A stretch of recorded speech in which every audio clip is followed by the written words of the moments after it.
En esta entrega vamos a trabajar el libro de los Salmos, recordando un poco lo que vimos la semana anterior sobre el libro. Entendemos que el libro de los Salmos tiene varios escritores. No hay un solo escritor en el libro de los Salmos, pero el escritor más recurrente en el libro es el rey David, el profeta David, el pastor David, el, el militar David, ¿sí?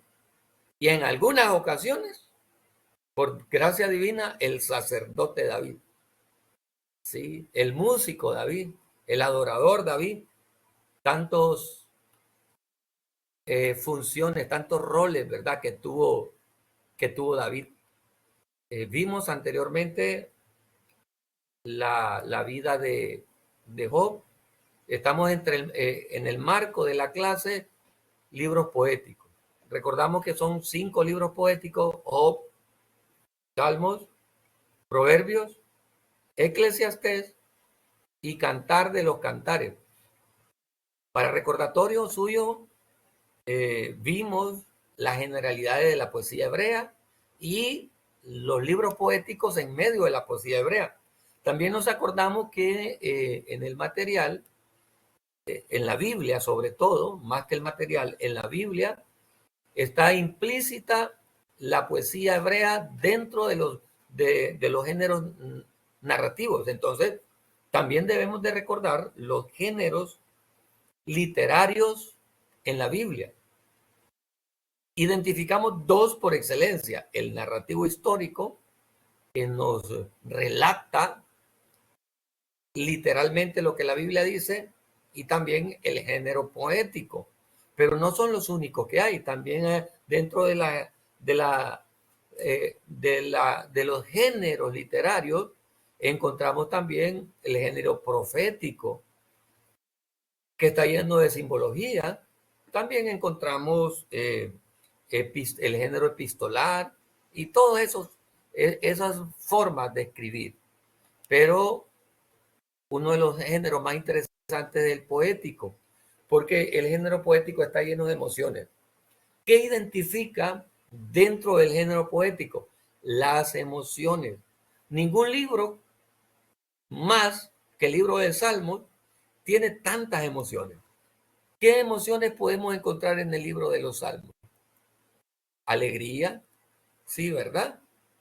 Tristeza, dolor, angustia, resentimiento. Más adelante vamos a hacer una práctica con relación a esos sentimientos o esas emociones que encontramos. Entonces, vamos a elaborar un cuadro comparativo. Yo le voy a poner a usted la emoción y usted me va a dar el salmo, la cita, donde está esa emoción, y me va por lo menos a escribir una palabra que identifique esa emoción más adelante, ¿verdad? Entonces, ¿qué método necesitamos para escribir los salmos? ¿Qué línea debemos de seguir? Leer varias veces el salmo, analizar la estructura del salmo, analice los recursos poéticos. Cuando hablamos de los recursos poéticos, generalmente nos estamos identificando a, ¿cómo se llama? Los géneros poéticos. Estamos hablando, lo que ya decíamos anteriormente, la figura literaria, el paralelismo entre los salmos, si es sintético, antitético, si es sinónimo, todas esas cosas muy importantes que debemos de comprender en el salmo. Cuando nosotros comprendemos eso en el salmo, vamos a tener mejor percepción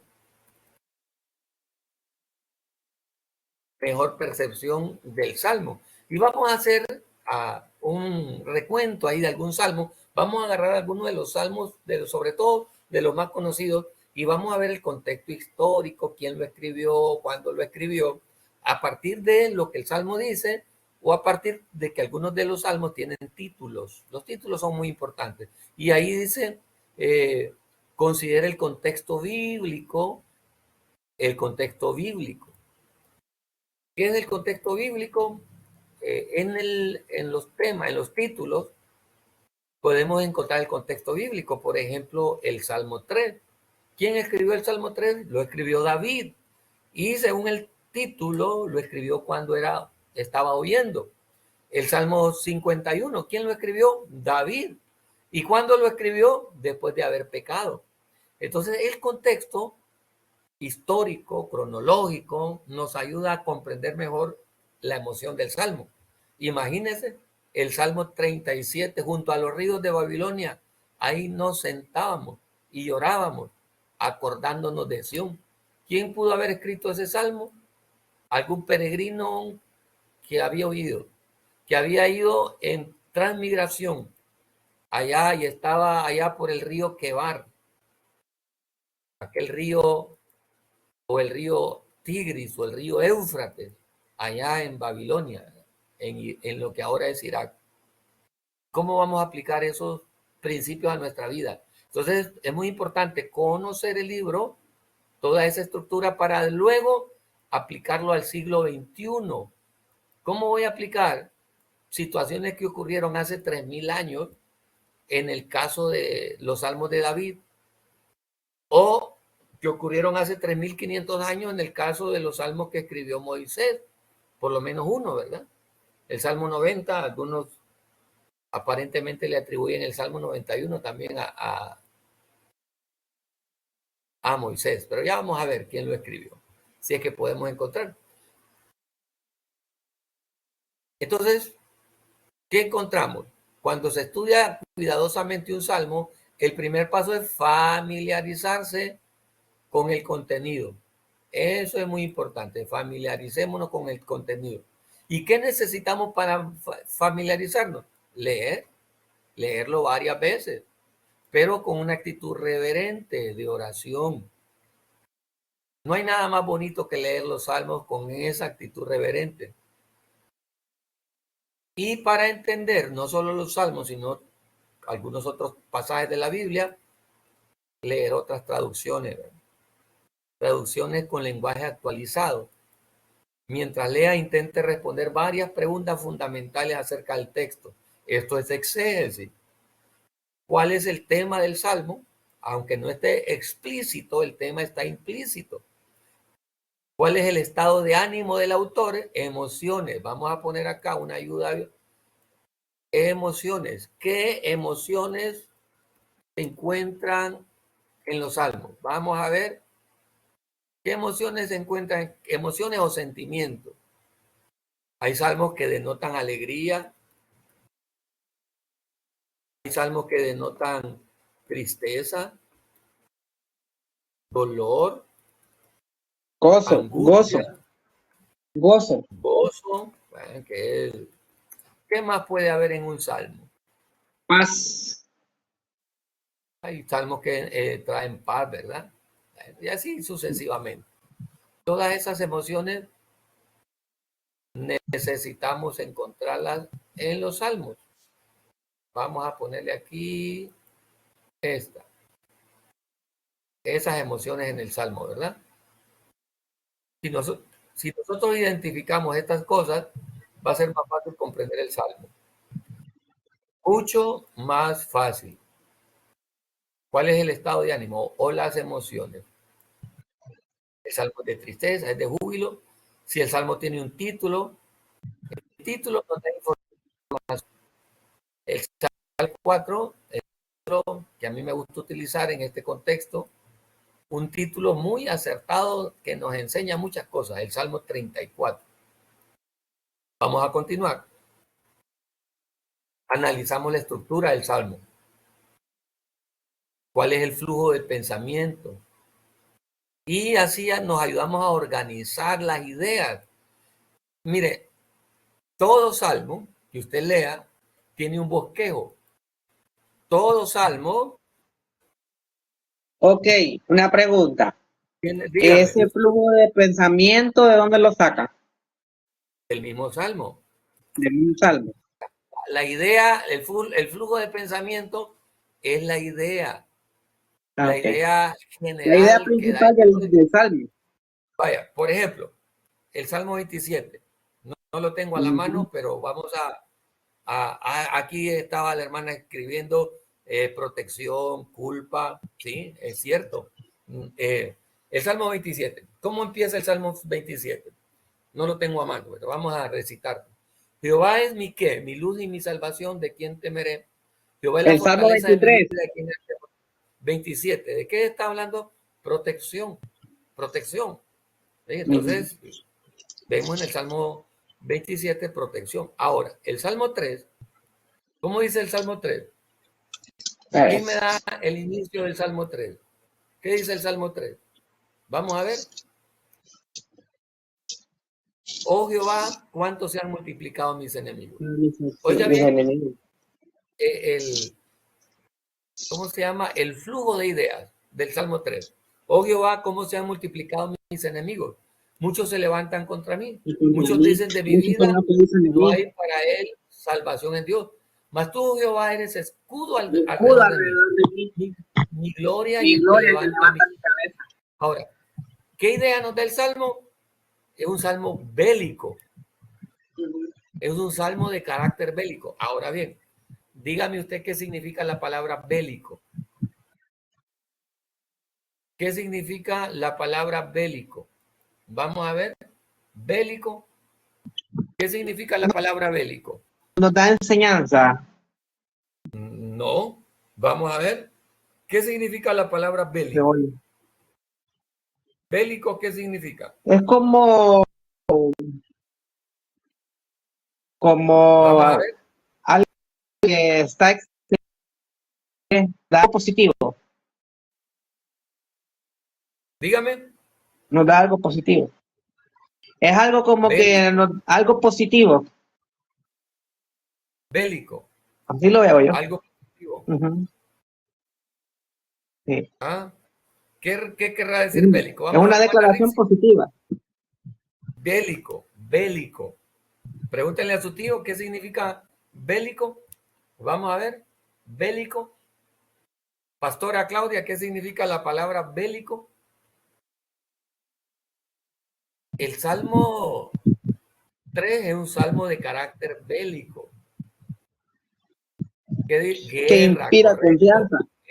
Es un salmo que tiene que ver con lenguaje de guerra, lenguaje militar. Hablando de pleitos, de enemigos. Protección, de protección a la guerra, como algo que te va a brindar, como un guerrero. Correcto. Entonces, esa es la idea. David está haciendo alusión en el Salmo 3, sabiendo de que él es un guerrero. Él es un guerrero, él es un soldado. Entonces, utiliza el lenguaje de soldado. Y el Salmo 23, Jehová es mi pastor, nada me faltará, en lugares de delicados pastos me hará descansar, junto a aguas de reposo me pastoreará, confortará mi alma, me guiará por sendas de justicia por amor a su nombre. ¿Y el lenguaje es un lenguaje pastoral?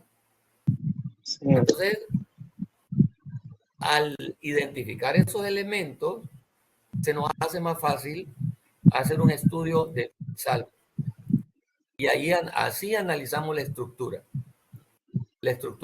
del Salmo. Y la estructura del Salmo nos da un bosquejo.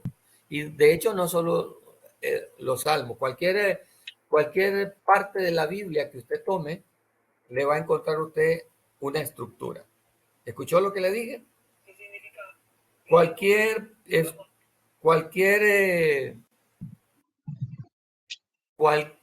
parte de la Biblia, usted agarra una porción, por pequeña que la agarre, hay una estructura natural, un bosquejo natural. Mire, el Salmo 1, ahí identificar los actores en el Salmo, los temas. Por ejemplo, en el 3, el Salmo 3 está lo que es el título, ¿verdad? Que es la oración matutina de confianza en Dios. Y lo otro es el Salmo de David, cuando había delante de Absalón su hijo. Ese es lo que es el bosquejo que sale ahí. El título Esa ya es se el contexto. El Ajá, título que usted está leyendo nos da el contexto. el contexto exacto. Y Entonces, ya el después, contexto. Entonces, ¿por qué la siguiente? Más casi no se adelante oye. vamos a ver algunos. Sí.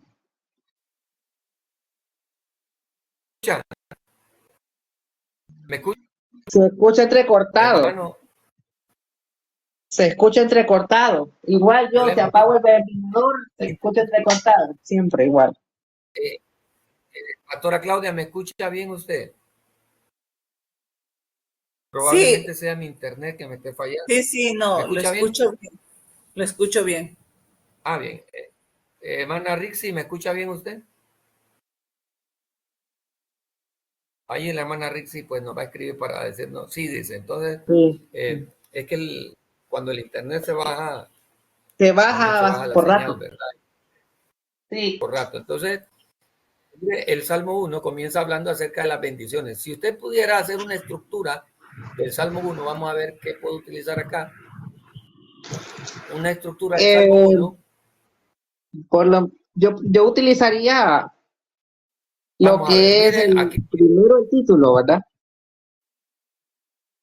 mire Y el Salmo después 1. Bueno, la primera parte. mejor lo voy a escribir en otro lado. Voy a cortar aquí y voy a hacer algo más aquí. Una estructura del Salmo 1.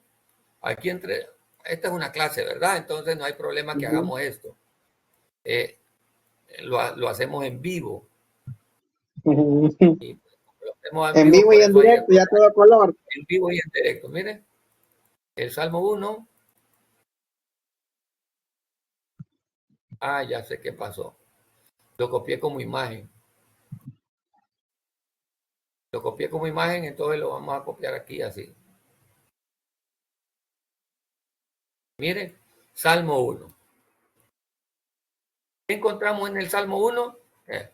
Los malos, los buenos. Entonces usted, para encontrar la estructura del Salmo 1, usted va a decirme las características de los malos, las características de los buenos.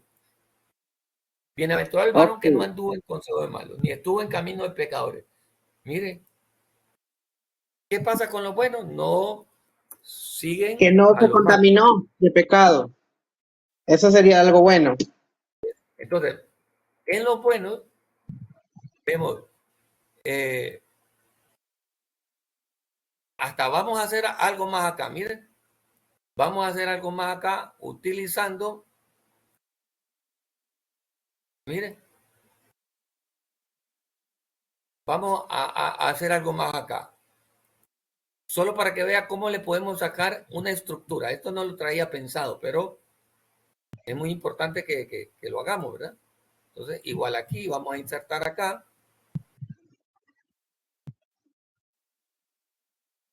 Solo para que vea cómo podemos hacer una estructura del Salmo. No lo traía planificado, pero lo vamos a planificar. Los malos,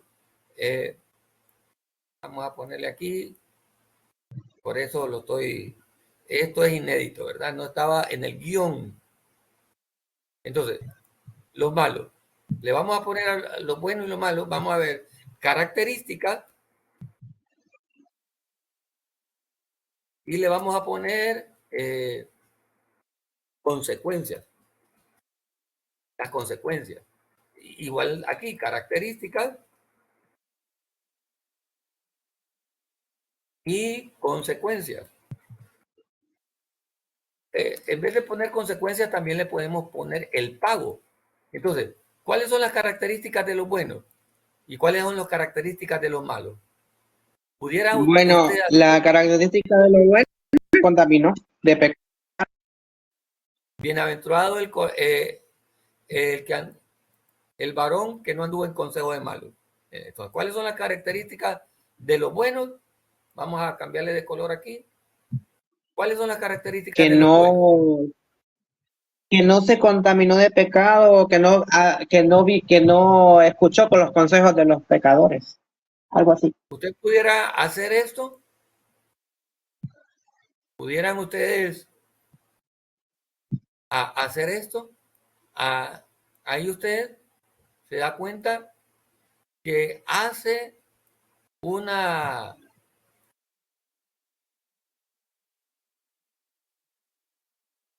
Vamos a ver, miren, el Salmo 1. El Salmo 1 se divide en dos tipos de personas, los malos y los buenos. El Salmo 1 nos da características para los malos y nos da las consecuencias o la retribución. Vamos a ponerle retribución en vez de consecuencias. Retribución. Miren, no le saldría a usted una hermosa predicación haciendo esto.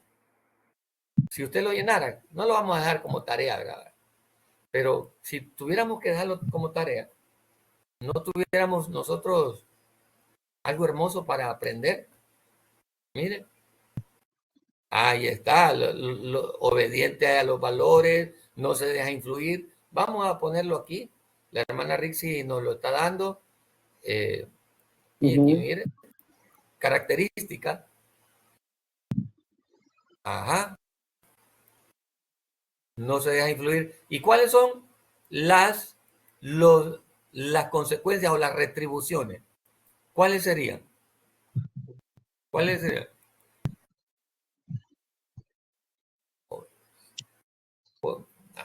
Ahí las pudiéramos poner. No, no vamos a llevar más tiempo, pero mire todo lo que podemos poner. Ahora, el Salmo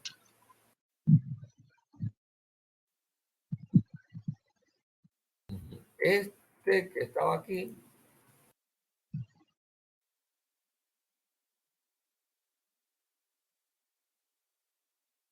estaba aquí. Aquí lo movemos. Entonces, el Salmo 1, vimos algunas características del Salmo 1. En base a eso trabajamos en el aula de clase virtual este cuadro comparativo que no estaba presupuestado, ¿verdad? Por eso nos tardó un poquito y lo fuimos trabajando ahí. Hay que hacer un análisis poético. Entonces, ¿qué es hacer un análisis poético? No vamos a tomar mucho tiempo en esto, porque ya lo vimos en la primera clase. Un análisis poético es ver los paralelismos. Solo para recordar los paralelismos, nos vamos a ir más o menos por acá. Los paralelismos, estos son los paralelismos, miren. Estos, paralelismo sinónimo, antitético, sintético, emblemático. Eso es lo que debemos identificar nosotros.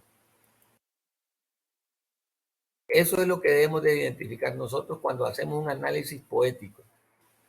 Si es cualquiera de esos cuatro paralelismos, pero no nos vamos a detener en esto, sino más bien le invito a que usted repase la lección número 1 de este tema, ¿verdad? Que también tiene usted el enlace de YouTube para que usted lo pueda estudiar.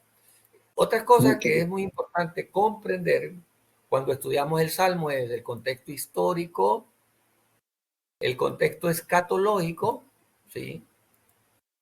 Los títulos son muy importantes, los títulos. Ya vamos a ver más adelante los títulos. Cuando dice un masquil, imagínense, un masquil. Los salmos masquiles son hermosos. Hay salmos que los títulos nos indican más o menos la idea del salmo. El autor, quién lo escribió. El autor o los autores de los salmos nos ayudan mucho para entender la cronología. Por ejemplo, el Salmo 90. ¿Quién escribió el Salmo 90? Lo escribió Moisés. Significa que el Salmo 90 es en el desierto. Pero el Salmo 137 se escribió casi 1000 años después. Casi, ¿verdad? Sí. De hecho, sí, 1000 años después. Imagínense, entre el Salmo 90 y el Salmo 137 hay aproximadamente 1000 años de diferencia, porque uno lo escribió Moisés aproximadamente, ¿verdad? Y el otro lo escribió alguien que estaba cautivo en Babilonia. Y usted lo recuerda, hasta aquella canción en inglés, ¿verdad? Junto a los ríos de Babilonia, ahí nos sentábamos y llorábamos, acordándonos de Sión. Usted cántelo en inglés y se va a dar cuenta que ya un grupo musical cantó le puso música a ese salmo. Todas esas cosas son muy importantes. El autor y la cronología, por ejemplo, el Salmo 34, David lo escribió cuando no era rey, pero ya era militar. El Salmo 23, algunos piensan que David lo escribió cuando aún era pastor de ovejas, cuando era un muchacho adolescente. No hay un sobre eso, pero yo prefiero pensar que es cierto, ¿verdad? Utilizando sus experiencias de pastor de ovejas para dar connotaciones pastorales en el Salmo. Cosas como esas, ¿verdad? Como David en el Salmo 18. A mí me encanta el Salmo 18. Sugiere el título del Salmo 18 que David escribió ese salmo al final de sus días.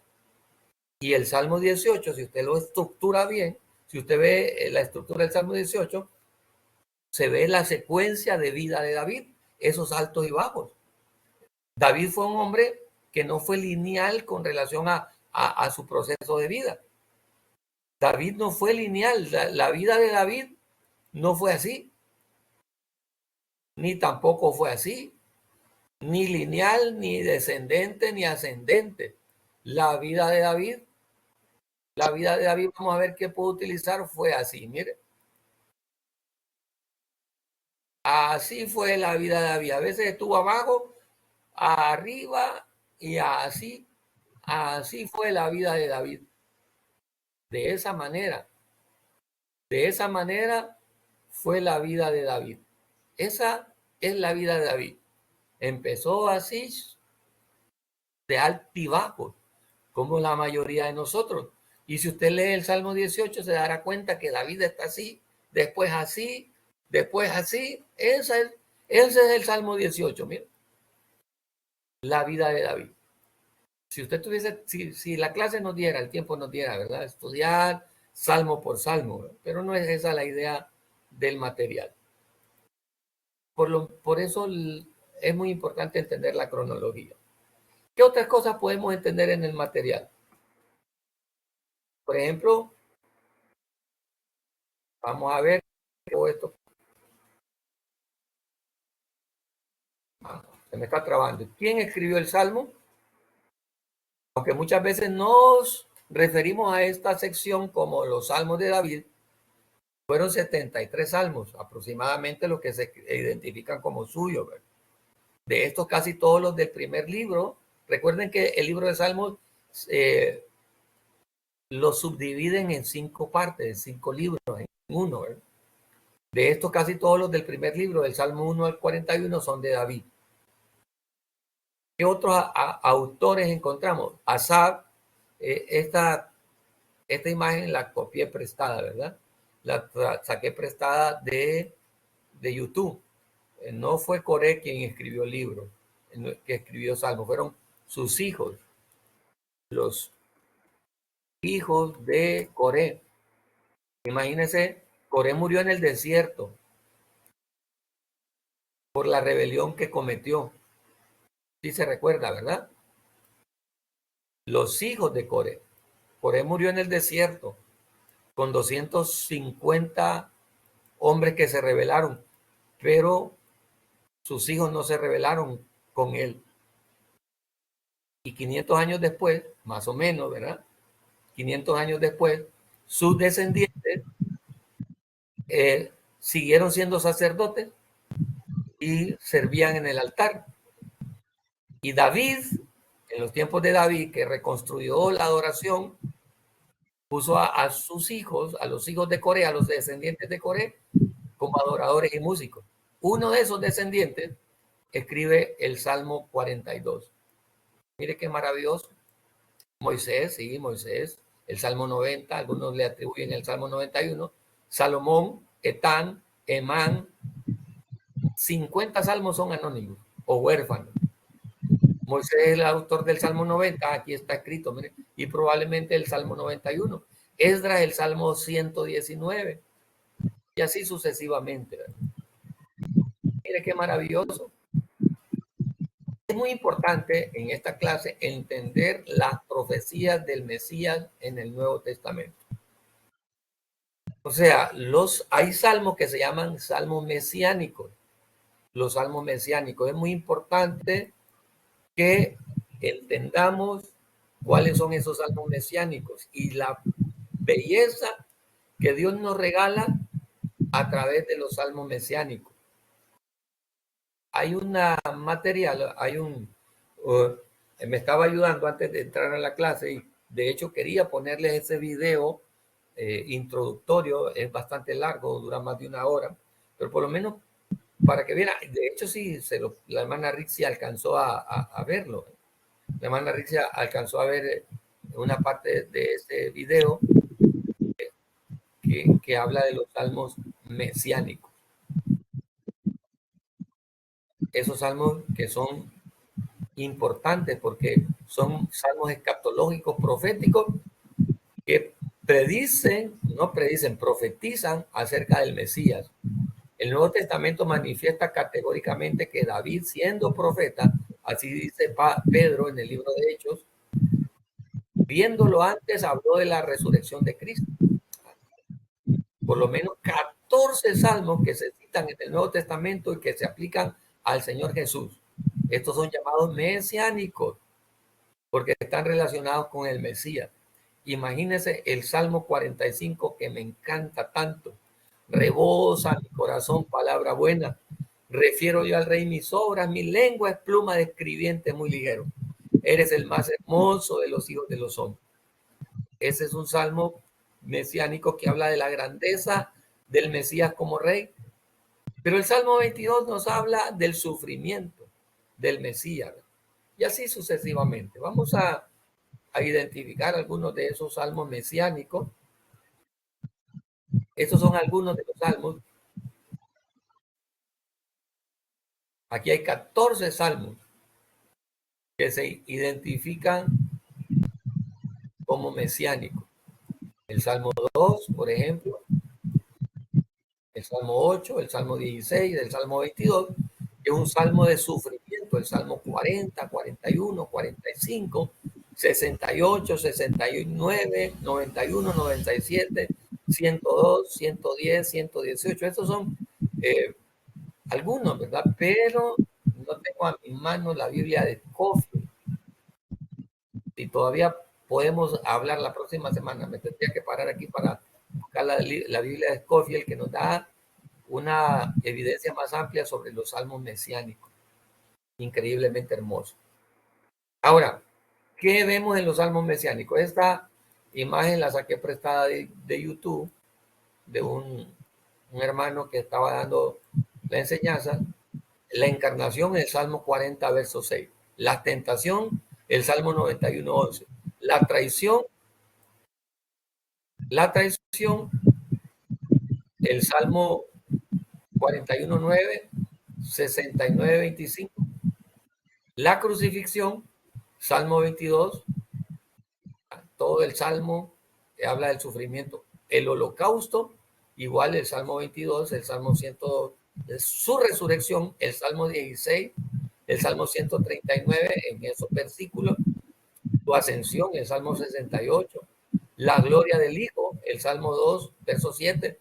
Aquí yo pusiera el Salmo, en esto, la gloria del Hijo, también yo pusiera el Salmo 45. Yo pusiera ahí el 45. Vamos a poner ahí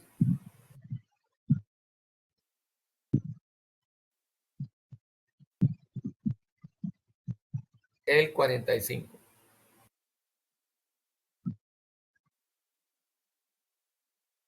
Estuve en el retiro ahorita del Megapeniel. Dígame. Estuve en el Megapeniel ahorita, en la mañana, de 8 a 12. Sí, lo vi por las redes, porque yo estoy aquí en Villanueva, ¿verdad? Sí. Mire qué tremendo. Todas las Sí. cosas que podemos ver, ¿verdad? No me estoy metiendo. Vamos a ver.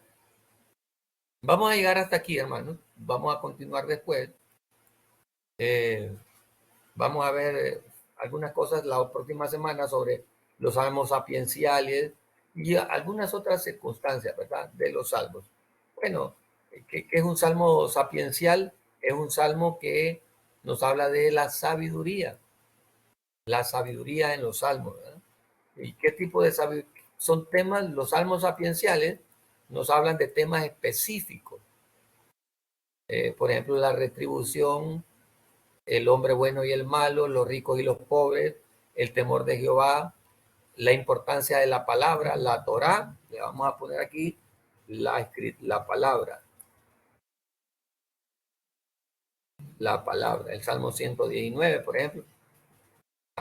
La soberanía de Dios al ser creador y rey del universo, temas centrales como eso, ¿verdad? Quedamos hasta aquí, amados hermanos. Gracias por compartir. Dios me les bendiga. Nos Amén, vemos amén.